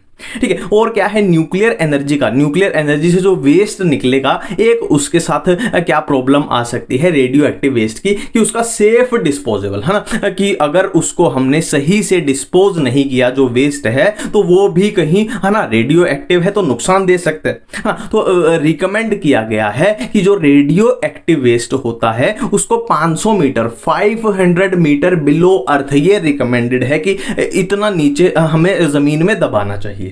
तो रेडियो एक्टिव वेस्ट में इससे ज्यादा कुछ नहीं है। अब हम बढ़ते हैं आगे अपने नेक्स्ट टॉपिक पे। ठीक है, अब देखो यहां पे एनसीईआरटी में अपने पास 3 केस स्टडी देखने को मिलेंगी। 3 केस स्टडी, है ना। इसमें कंफ्यूजन ना हो इसीलिए मैं एक जगह पे इनको आपको करवा रहा हूं। एक केस स्टडी है अपनी ऑर्गेनिक फार्मिंग के रिलेटेड, एक केस स्टडी अपनी प्लास्टिक वेस्ट के रिलेटेड, और एक केस स्टडी है अपनी वेस्ट वाटर ट्रीटमेंट के रिलेटेड। ठीक है, तो बारी बारी से करते हैं ना। जो भी अपना पॉसिबल क्वेश्चन फॉर्म में ही मैं चीजें बताऊंगा कि पॉसिबल क्वेश्चन जो भी बन सकता है वही कवर करेंगे। ठीक है, तो सबसे पहला केस है अपना ऑर्गेनिक फार्मिंग के रिलेटेड जो केस स्टडी एनसीईआरटी में दी गई है। ठीक है, तो इसका पहला क्वेश्चन बनता है कि ऑर्गेनिक फार्मिंग की जो केस स्टडी है उससे रिलेटेड जो इंसान है उसका नाम क्या है? रमेश चंद्र डागर, पहला क्वेश्चन।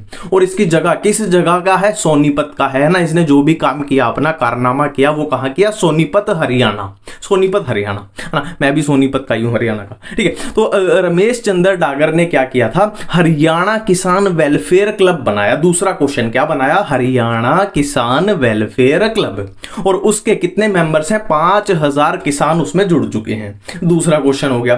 ठीक है, तो अब बात करते हैं कि रमेश चंद्र डागर जी का कारनामा क्या था, आखिरकार उन्होंने किया क्या था? उन्होंने क्या किया था? वेस्ट चीजों को उन्होंने फर्टिलाइजर में कन्वर्ट कर दिया था। फॉर एग्जांपल गाय भैंस का गोबर है, तो गाय भैंस के गोबर से उन्होंने क्या किया? उन्होंने खाद बना दी, है ना, फर्टिलाइजर बना दिया, खाद बना दी। अब उस खाद का यूज हम खेतों में कर लेंगे। ठीक है, अब इससे दो काम हो गए। एक तो हमारे खेतों में क्या है, हमें पेस्टिसाइड का, केमिकल्स का यूज नहीं करना पड़ा, ये एक फायदा हो गया। दूसरा फायदा क्या हो गया, जो ये गोबर था, गाय भैंस का गोबर, ये खराब जा रहा था, तो इस खराब चीज को उन्होंने रिसाइकल करके एक अच्छी चीज बना दिया ना। ऑर्गेनिक फार्मिंग इसी को तो बोलते हैं कि पेस्टिसाइड का यूज ना हो, केमिकल का यूज ना हो ना, नेचुरल रहे सारी चीजें। तो ये तो हो गया, इससे अलग इसमें क्वेश्चन नहीं बनेगा। रमेश चंद्र डागर पहला क्वेश्चन, सोनीपत दूसरा क्वेश्चन, हरियाणा किसान वेलफेयर क्लब 5000 मेंबर ये तीसरा क्वेश्चन, और एक उनका कारनामा क्या था, वेस्ट को फर्टिलाइजर में कन्वर्ट कर दिया। ये इससे ज्यादा इसमें क्वेश्चन नहीं बनता। ठीक है, अब नेक्स्ट है प्लास्टिक वेस्ट। प्लास्टिक वेस्ट, ठीक है, तो प्लास्टिक वेस्ट की जो केस स्टडी है उससे रिलेटेड इंसान का नाम क्या है, अहमद खान, और उन्होंने अपना कारनामा कहां किया, बेंगलोर में किया। बेंगलोर कहां है, कर्नाटका में, सबको पता है। ये पहला क्वेश्चन बन गया। दूसरा क्वेश्चन, उन्होंने किया क्या था, उन्होंने किया क्या था, देखो उन्होंने प्लास्टिक को क्या किया, बेसिकली रिसाइकल कर दिया, है ना। उन्होंने क्या किया, प्लास्टिक का पाउडर बना दिया, जो भी प्लास्टिक वेस्ट है उसका फाइन बहुत पतला पाउडर बना दिया, जिसको हमने क्या बोला, पॉली ब्लेंड बोला। ठीक है, अब इस प्लास्टिक के पाउडर जिसको हम पॉली ब्लेंड बोल रहे हैं, अहमद खान जी ने क्या किया, उसको बिटुमेन में मिला दिया। अब बिटुमेन क्या होता है, ये अपने काम की चीज नहीं है, बस इतना याद रखो कि प्लास्टिक का पाउडर क्या है, पॉली ब्लेंड, और बिटुमेन में मिला के उन्होंने इससे रोड बना दिए, इससे रोड बना दिए, रोड बनाने का काम किया। ठीक है, और ये रोड जो अपने नॉर्मली रोड बनते हैं उससे सस्ता हुआ, बहुत सस्ता पड़ा। ठीक है, तो प्लास्टिक भी रिसाइकल हो गया और रोड बनाने का, है ना, अपना सस्ता भी पड़ गया। ठीक है, बहुत अच्छा काम हो गया। ये बात यहां पे याद रखना, ये पक्का कंफ्यूजन होगी। बिटुमेन एक अलग चीज है, जो प्लास्टिक पाउडर है, देखो पी से याद रखना, P for plastic, P for polyblend. इससे ज्यादा इसमें क्वेश्चन अपना नहीं बनेगा। ठीक है, अब लास्ट अपनी केस स्टडी है वेस्ट वाटर ट्रीटमेंट के रिलेटेड। ठीक है, अब ये किन्होंने किया था, ये फोम ने किया था। ये फोम क्या है, ये बेसिकली एक वहां के लोगों का ग्रुप है। कहां के लोगों का ग्रुप है, आर्कटा। आर्कटा एक सिटी का नाम है, सिटी शायद ये कैलिफोर्निया में शायद, है ना। तो आर्कटा एक जगह का नाम है, तो वहां के जो लोकल लोग हैं, सिटीजन्स हैं, उन्होंने एक ग्रुप बनाया जिसको उन्होंने बोला फोम बोला। फोम क्या है, फ्रेंड्स ऑफ द आर्कटा मार्श, है ना, वहां के दोस्त यार इकट्ठे हो गए। ठीक है, तो बेसिकली ये है, उन्होंने किया क्या था, अब उस पर बात करते हैं। देखो वैसे थ्योरेटिकली तो ये आपको एनसीईआरटी में लिखा हुआ है कि उन्होंने ये किया था। अब देखो जो बच्चे थ्योरी पढ़ने के इच्छुक हैं वो बीच वाली पर्ची पे ध्यान दें, और जो डायरेक्ट इसको समझना चाहते हैं एक रफ डायग्राम की हेल्प से, वो यहां पे ध्यान दें। मैं क्या बोलना चाहता हूं, देखो इन्होंने क्या किया था, बेसिकली ये पानी को साफ कर रहे हैं, वेस्ट वाटर ट्रीटमेंट, मतलब जो पानी गंदा है उसको हमें साफ करना है, ये अपना पर्पस है। ठीक है, अब उन्होंने दो स्टेज में इसको डिवाइड कर दिया कि पानी को हम दो स्टेज में साफ करेंगे। पहली स्टेज अपनी ये वाली हो जाएगी जो रेड वाली बनाई है मैंने, एक रफ डायग्राम है, और दूसरी स्टेज अपनी ये वाली हो जाएगी। पहली स्टेज में क्या करेंगे, बेसिकली वो फिजिकल प्रोसेस कर रहे हैं कि जो भी सेडिमेंटेशन, मतलब जो भी उसमें लिफाफा है, बोटल्स हैं, जो भी मोटा मोटा कूड़ा है वो निकाल देंगे ना, फिल्टर कर देंगे, सेडिमेंटेशन, फिल्टरिंग, क्लोरीन ट्रीटमेंट कर देंगे। तो पहली स्टेज में तो ये आ जाएगा, है ना। मान लो पानी यहां से आया, गंदा पानी यहां से आया, अब यहां पे उन्होंने सेडिमेंटेशन, फिल्टरिंग, क्लोरीन ट्रीटमेंट कर दिया, पानी यहां पे पहुंच चुका है ना, उसमें से मोटा मोटा कूड़ा अपना निकल चुका है। अब सेकंड स्टेज में क्या किया, सेकंड स्टेज में क्या किया, देखो series of 6 connected marches over 60 hectare. उन्होंने बेसिकली क्या किया, छह जगह को ऐसे कंपार्टमेंट बना दिया कि पानी ऐसे ऐसे जाएगा। देखो यहां से पानी गंदा गया, फिर थोड़ा साफ हुआ, फिर और साफ हुआ, फिर और साफ हुआ, फिर और साफ हुआ, फिर और साफ हुआ, फिर सबसे साफ पानी, फिर सबसे साफ पानी यहां से निकल जाएगा, है ना। अब याद क्या रखना है, देखो डाटा है 6 कनेक्टेड मार्शेस थे, ये एक डाटा है, और कितने में फैले हुए थे, ये टोटल एरिया कितना में फैला हुआ है, 60 हेक्टेयर में ये फैला हुआ है। ठीक है, अब बेसिकली क्या है, करते क्या है वो, इस ये जो जगह है ना पूरी, ये जो जगह है पूरी, इसमें क्या करेंगे वो प्लांट्स को उगा देंगे, एल्गी को, फंजाई, बैक्टीरिया, इन सबको यहां पे डाल देंगे। ठीक है, अब ये क्या करेंगे, ये जो भी पॉल्यूशन, इस पानी में जो भी पॉल्यूशन है, जो भी पॉल्यूटेंट है, उनको न्यूट्रलाइज करते जाएंगे, न्यूट्रलाइज करते जाएंगे, है ना। उसकी प्योरिटी बढ़ती जा रही है, बढ़ती जा रही है, बढ़ती जा रही है, बढ़ती जा रही है, और यहां से अपना प्योर वाटर निकल जाएगा। ठीक है, तो मोटा मोटा क्या है, दो स्टेजेस है। पहली स्टेज में क्या किया, सेडिमेंटेशन, फिल्टरिंग, क्लोरीन ट्रीटमेंट, और दूसरी स्टेज में याद रखना है, ये अपने पास 6 थे, है ना, 6 डब्बे अपने को याद रखने हैं, और 6 डब्बे कितने में फैले हुए हैं, 60 हेक्टेयर में फैले हुए हैं, और इन 6 के 6 जगह पे, 6 के 6 डब्बों में हमने क्या उगा दिया, plant plants, algae, fungi, bacteria, ताकि वो जो भी पोल्यूटेंट है पानी में उसको न्यूट्रलाइज कर सके। और यहाँ पे देखो और साफ और साफ और साफ और साफ और साफ, और यहाँ से सबसे साफ पानी यहाँ से निकल के आ जाए। तो तीनों केस स्टडी अपनी क्या है, तीनों केस स्टडी यहाँ पे खत्म हो चुकी है। अब हमें बढ़ना पड़ेगा आगे, अब हमें बढ़ना पड़ेगा आगे। ठीक है, नेक्स्ट हम बात करने वाले हैं किसकी, इम्प्रॉपर रिसोर्स यूटिलाइजेशन। अब देखो मैं आपको एक बार फिर से रिमाइंड करा दूं कि हम तीनों केस स्टडी अपनी पढ़ चुके हैं। ऑर्गेनिक फार्मिंग कौन सी, रमेश चंद्र डागर वाली। प्लास्टिक वेस्ट कौन सी, अहमद खान वाली। और वेस्ट वाटर ट्रीटमेंट कौन सी, फोम वाली, एरकटा मार्श वाली। अब नेक्स्ट अपना टॉपिक है इम्प्रॉपर रिसोर्स यूटिलाइजेशन, है ना। नाम से पता लग रहा है कि हमने रिसोर्सेज का यूटिलाइजेशन इम्प्रॉपर तरीके से किया। मतलब क्या बोलना चाहता है, देखो सिंपल सी बात है, हम नेचर को खराब कर रहे हैं पॉल्यूशन फैला के। हमने एयर पॉल्यूशन किया, हमने दबा के वाटर पॉल्यूशन किया, ठीक है भाई इतना भी चल जाएगा। साउंड पॉल्यूशन किया, वैसे तो नहीं चलेगा पर टॉपिक के हिसाब से, है ना। देखो पॉल्यूशन तो कर ही रहे हैं, बट उसके अलावा भी कुछ ऐसी चीजें हैं जिससे हम नेचर का विनाश कर रहे हैं, है ना। जैसे कि इम्प्रॉपर रिसोर्स यूटिलाइजेशन, कि नेचर का जैसे हमें इस्तेमाल करना चाहिए, एक लिमिट में करना चाहिए, पर हम लालची हैं, हम ग्रीडी हैं, नेचर को खराब करते जा रहे हैं सिर्फ अपने लालच के लिए। जैसे कि ओवर कल्टीवेशन, है ना। देखो बेचारी जमीन है, मान लो कोई खेत है, वो भी बेचारी जमीन है, तो उसको अपनी फर्टिलिटी रीजनरेट करने के लिए थोड़ा ब्रेक चाहिए होता है। बट हम ठहरे लालची, हम कोई ब्रेक नहीं देते, हम बार बार खेती करेंगे, बार बार खेती करेंगे, पेस्टिसाइड्स का यूज करेंगे, हम केमिकल्स का यूज करेंगे, तो ओवर कल्टीवेशन, है ना, इम्प्रॉपर यूज कर रहे हैं, है ना। और क्या है, अनरेस्ट्रिक्टेड ग्रेजिंग, है ना। कोई घास है बेचारी, गाय भैंस चरानी है, मान लो बकरियां चरानी है, भेड़ चरानी है, अब वो घास है उसको भी तो रीजनरेट होने के लिए टाइम चाहिए, पर नहीं, पर हम तो अनरेस्ट्रिक्टेड मतलब एक धड़ल्ले से वहां पे चराएंगे गाय भैंस चराएंगे, है ना। वो बेचारे घास को टाइम ही नहीं मिल रहा, तो नेचर खराब हो रहा है। डिफोरेस्टेशन, है ना, हम लकड़ियों को, जंगलों को काटते जा रहे हैं अपने यूज के लिए। हमें खिड़की चाहिए, हमें दरवाजे चाहिए, हमें टेबल चाहिए, हमें दवाइयां चाहिए, हमें पेज चाहिए, पेज पे लिख रहे हैं ये पेज चाहिए, हमें पेंसिल चाहिए, सब कुछ हमें पेड़ों से चाहिए, तो हम पेड़ों को काटते जा रहे हैं। और क्या है, पुअर इरिगेशन, है ना, मतलब जो सिंचाई है, इरिगेशन मतलब क्या होता है, सिंचाई है, वो भी हम अच्छे तरीके से नहीं कर रहे। कभी हम जमीन को सूखा कर देते हैं, है ना, पानी नहीं दे रहे, अब पानी देने लग गए तो इतना पानी दे दिया, वहां पे पानी ही पानी हो गया, है ना। ये कुछ चीजें हैं कि हम इम्प्रॉपर तरीके से नेचर का यूज कर रहे हैं और नेचर को खराब कर रहे हैं।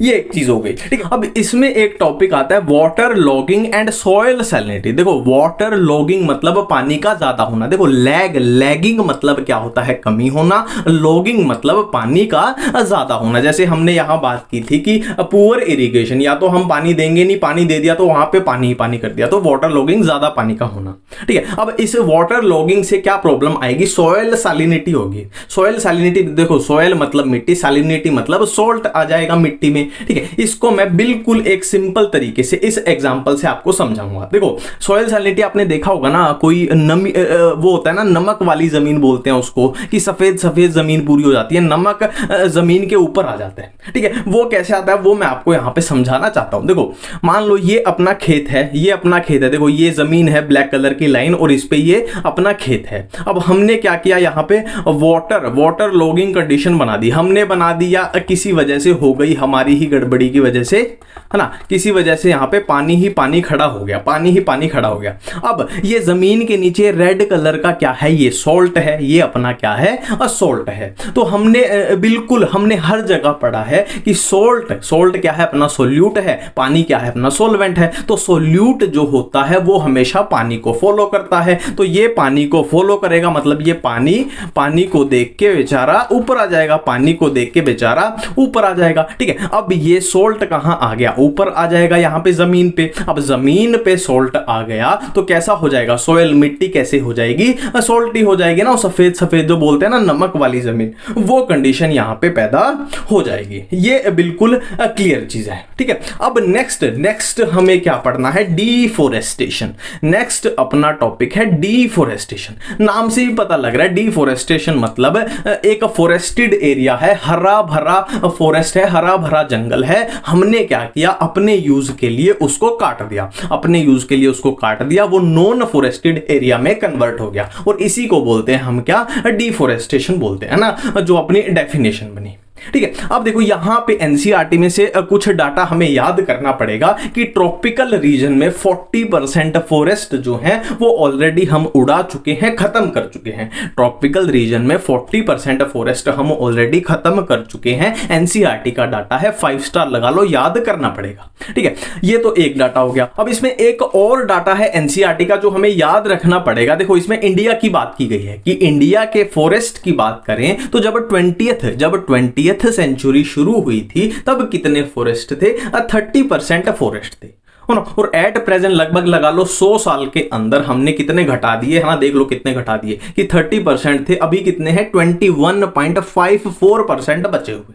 ठीक है, और रिकमेंडेड है ना, मतलब होने कितने चाहिए, देखो ये समझो, पूरा डाटा समझो, इतने थे, पास्ट मतलब थे, प्रेजेंट मतलब इतने अभी हैं, बट होने कितने चाहिए, किसके अनुसार, किसके अकॉर्डिंग, एनएफपी यानी नेशनल फॉरेस्ट पॉलिसी के अकॉर्डिंग इतने होने चाहिए। और एक बात फिर से याद करा दूं, नेशनल फॉरेस्ट पॉलिसी हम कर चुके हैं कि 1988 में बनी थी, तो प्लेन एरिया में, इसके अकॉर्डिंग प्लेन एरिया में 33% फॉरेस्ट होने चाहिए, और हैं कितने देख लो, अब कितने नीचे चल रहे हैं हम। और हिली पहाड़ी इलाके में कितने होने चाहिए, 67% होने चाहिए। ये एक चीज अपनी क्लियर होगी, डाटा याद रखना पड़ेगा।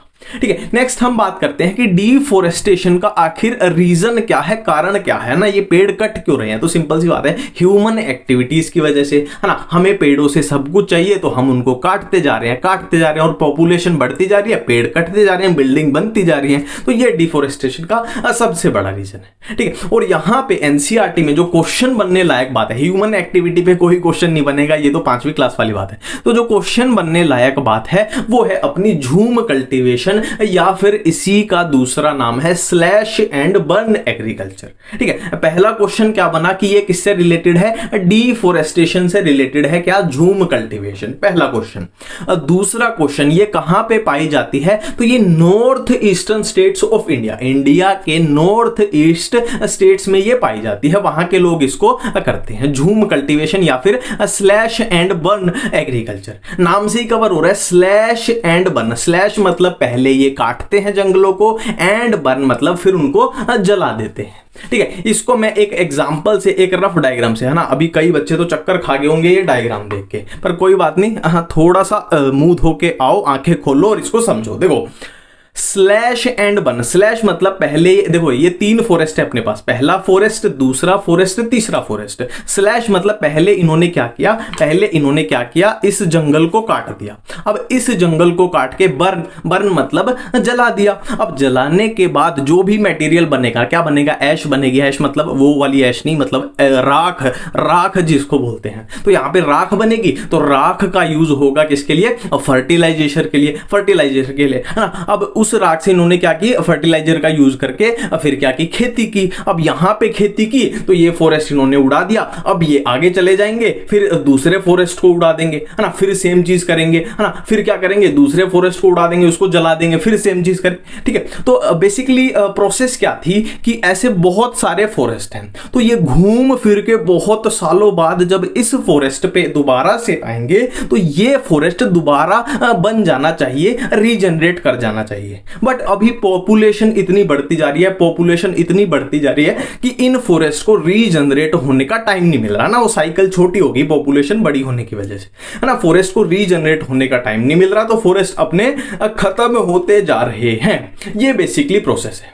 अब हम एक छोटी सी बात करने वाले हैं किसके बारे में, रिफॉरेस्टेशन के बारे में। देखो डिफॉरेस्टेशन क्या होता है, फॉरेस्ट का काट देना, और रिफॉरेस्टेशन मतलब फॉरेस्ट का दोबारा से ग्रो करना, है ना। फॉर एग्जांपल मान लो हमने ये फॉरेस्ट काट दिया था अपने यूज के लिए, हमें लकड़ी चाहिए थी, हमने काट दिया, तो या तो ये खुद ब खुद ग्रो कर जाएगा, है ना, नेचुरली ग्रो कर जाएगा अगर इसको आप शांति से छोड़ दोगे, है ना, दोबारा अपना लालच नहीं दिखाओगे, ये नेचुरली कर जाएगा, है ना। या फिर हम इसको स्पीड अप भी कर सकते हैं, जैसे वहां पे हम प्लांटिंग कर दें, पेड़ पौधे लगा दें, तो वो जल्दी और थोड़ा जल्दी ग्रो कर जाएगा। तो ये है अपना रिफॉरेस्टेशन। ठीक है, अब इस चैप्टर का लास्ट टॉपिक है case studies of forest conservation. तो आप एनसीईआरटी में देखोगे तो फॉरेस्ट कंजर्वेशन के रिलेटेड अपने को 3 केस स्टडी मिलेंगी। कौन सी? पहली होगी अमृता देवी बिश्नोई वाला इंसिडेंट, दूसरी होगी चिपको मूवमेंट, है ना, चिपको आंदोलन, और तीसरी होगी जॉइंट फॉरेस्ट मैनेजमेंट JFM। ठीक है, अब इनको बारी बारी से देखते हैं ना, जो भी पॉसिबल क्वेश्चन बन सकता है वो बना देंगे, इससे अलग कुछ भी नहीं बनेगा। सबसे पहला केस है अपना अमृता देवी बिश्नोई वाला इंसिडेंट। पहला क्वेश्चन ये कहां पे हुआ था? जोधपुर में हुआ था। जोधपुर कहां है? राजस्थान में है। और कब हुआ था? 1731 में हुआ था। ये पहला क्वेश्चन बन गया। दूसरा क्वेश्चन, इसमें हुआ क्या था? बेसिकली यहां पे मैंने फाइट विद किंग लिख दिया है, पर मैं इसकी स्टोरी आपको सुनाता हूं। देखो बेसिकली हुआ क्या था, जोधपुर का जो भी राजा था उस टाइम पे, उसने क्या किया था, उसने ऑर्डर दिया अपने सैनिकों को कि जाओ भाई पेड़ों को काट दो, कुछ भी रीजन रहा होगा।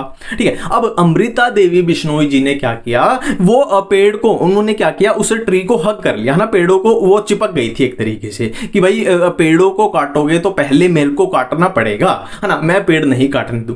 पर वो राजा थोड़ा बेकार किस्म का था, उसने ऑर्डर दे दिया कि भाई काट दो, है ना। उन्होंने अमृता देवी बिश्नोई को भी क्या कर दिया, किल करवा दिया, और उनकी 3 बेटियां, 3 डॉटर्स, 3 बेटियों को भी किल करवा दिया, वो भी पेड़ को बचा रही थी। और भी बहुत सारे लोग जो पेड़ को ऐसे उसको पेड़ के साथ चिपक के पेड़ को हग करके उनको बचाना चाहते थे, उनको भी सबको उसने मरवा दिया। तो बेकार किस्म का राजा था।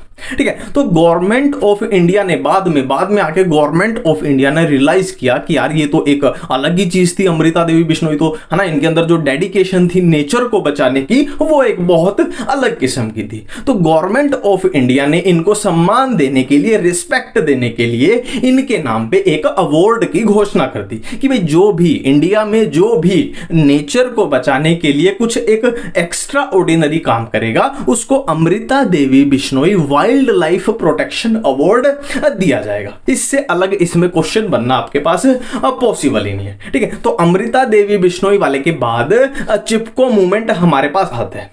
बेसिकली ये सिमिलर ही था, चिपको मूवमेंट में भी सेम चीजें की थी कि वहां की लोकल वुमेन क्या की थी, उनको पेड़ों को काटने से बचाने के लिए पेड़ों को उन्होंने टाइटली पकड़ लिया था, हक कर लिया था कि हम पेड़ों को नहीं काटने देंगे। बेसिकली सिमिलर ही था। ठीक है, पर इससे क्वेश्चन क्या बनेगा कि ये कहां हुआ था? गढ़वाल हिमालय। और स्टेट पूछा जाए तो उस टाइम पे तो वो उत्तर प्रदेश में था, बट अभी वो उत्तराखंड में है ये जगह, गढ़वाल। ठीक है, और कब हुआ था? 1974 में। 1974 में वाटर पॉल्यूशन का एक्ट भी है और चिपको मूवमेंट भी है ना। लोकल वुमेन ने क्या किया था? Local women protected trees by hugging them, है ना। पेड़ों को वो चिपक गए थे, चिपक गए इसीलिए तो इसका नाम है चिपको आंदोलन, की पेड़ों को चिपक जाओ ताकि वो कटने से बच जाए। चिपको मूवमेंट, चिपको आंदोलन। ठीक है, तीसरा अपना क्या है? JFM, joint forest management.